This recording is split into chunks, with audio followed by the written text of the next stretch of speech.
So man siya ang kuhaan intestine, ang small intestine, ang large intestine. So ang small intestine kaning nasa kaning 204, man siya ang jejunum. So ang ubos na part man siya ang ileum. Dahil nag-connect ng ileum kay connect siya diri sa sacrum which is kaning 208. Dahil kaning 207, man siya ang ascending colon.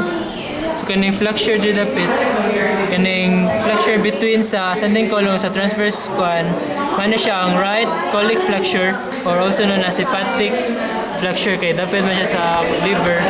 Dayon kay 202 kay man siya ang transverse colon.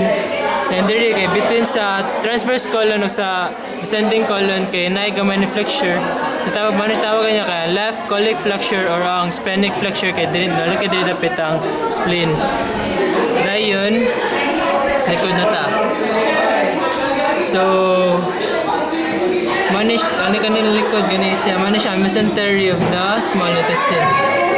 Sunod kanin 209. Dig siya klaro so more siya kanang diri lapit ang appendix.